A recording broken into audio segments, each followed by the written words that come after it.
بسم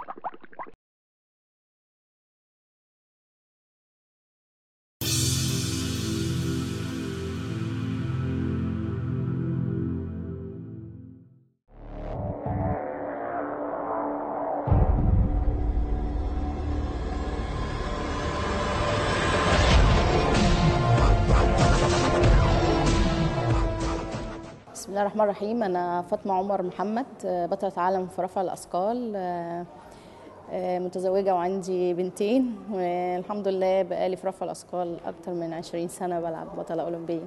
أنا بدأت الرياضة سنة 1994، من حوالي 20 سنة بالظبط. الحمد لله دورت على رياضة تكون تبين للناس إن مفيش حاجة اسمها إعاقة وإن مفيش حاجة اسمها ضعف، فالحمد لله نقيت أصعب لعبة بتتلعب اللي هي لعبة رفع أثقال، وبالنسبة للبنات طبعا أكيد هتبقى صعبة جدا. فالحمد لله اثبتت لنفسي قبل ما اثبت للناس ان مفيش حاجه اسمها ضعف، مفيش حاجه اسمها اعاقه، وانجازي بيبين الكلام دوت. هكلمكم بقى عن انجازاتي. الحمد لله 20 سنه انجازات. طبعا الحمد لله تاريخ مش بطال يعني. انا اول بطوله لعبتها كانت في سنه 97، كانت اوروبا المفتوحه في سلوفاكيا، وكانت اول بطوله رفع اثقال للبنات. الحمد لله حصلت فيها على الميداليه الذهبيه وكسر الرقم العالمي، وكنت البنت الوحيده من مصر اللي عملت دوبنج، لان هم كانوا حاسين ان انا القوه بتاعتي مش طبيعيه، فعملوا لي تحليل عشان يشوفوني طبيعيه ولا لا، والحمد لله طلعت طبيعيه. بعد كده بقى يعني وصلت الانجازات. لعبت معايا 5 بطولات عالم، كلهم مسجلين باسم الرقم العالمي باسمي، وواخده كاس احسن لاعبه على العالم على التوالي في ال5 بطولات. معايا 4 ميداليات أولمبية على التوالي ذهب، ومفيش الحمد لله حد في مصر حقق 4 ميداليات ذهبية على التوالي، سواء في مصر أو في العالم، سواء في الأسوياء أو في المعاقين. الحمد لله أنا حاصلة على 4 ميداليات ذهب. وغير بقى البطولات الأفريقية والبطولات العربية طبعا مش هقدر أقول لكم عليها، لأن 20 سنة ده لعبت فيهم بطولات كتير، والبطولات المحلية. خدت احسن لاعبه على مستوى العالم اكتر من مره. اتكرمت في مصر هنا على ان انا احسن رياضيه في مصر.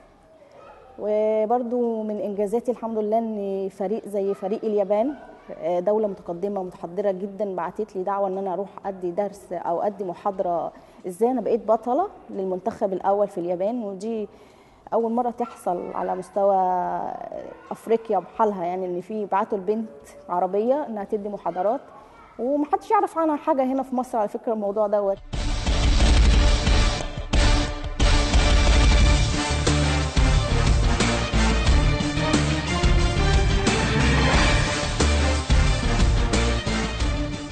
بالنسبه للتحدي الاكبر بقى ان هو يعني اللاعب المعاق يطلع من بيته عشان يوصل لمركز الشباب، ده بتبقى فيها صعوبه كبيره جدا جدا جدا. ليه؟ لان اللاعب بيخرج او الفرد المعاق، بلاش نقول اللاعب لسه ما بقاش لاعب، بيخرج من بيته بيقابل صعوبات، يعني مش قادره اقول لكم قد ايه. عشان يخرج يطلع الرصيف دي مشكله، عشان يخرج يركب باص دي مشكله تانية، عشان ان هو يقدر يتحرك لوحده من غير اي مرافق دي مشكله رابعه. يعني بيقابله مشاكل كتير، ان هو بالنسبه لان هو يتخطى كل المشاكل دي وبرضه يوصل لمركز الشباب او النادي عشان يتمرن ويحاول ان هو يبقى بطل ويحاول انه يثبت للناس ان هو موجود في الحياه. انا بعتبرها يعني دي قمه البطوله بالنسبه له ان هو يتحرك، لان انا عاصرت كل الحاجات دي قبل ما ابقى بطله اولمبيه. طبعا كنت بخرج بصعوبه جدا، بركب مواصلات بصعوبه جدا، يعني بوصل للنادي بصعوبه اكبر. فالحمد لله كان عندي هدف ان انا اوصل له، ان انا ابقى بطله اولمبيه، فكان كل الحاجات دي بقدر ان انا يعني اتغلب عليها. في نفس الوقت في لاعب تاني ممكن ظروفه تكون اصعب مني او عقده بتبقى اصعب مني بكتير، فما بيقدرش، فبالتالي بيقعد في البيت منبوذ من الحياه، فاكيد لازم نسهل له الحاجات دي عشان يبقى بطل يعني.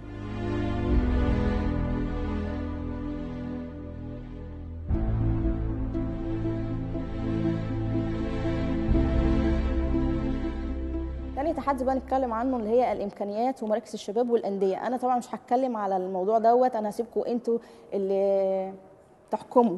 يعني اجهزه زي الموجوده هنا في النادي بقى لها اكتر من 30 سنه اللعيبه بتلعب عليها، فانا سايبه لكم انتوا بقى الحكم.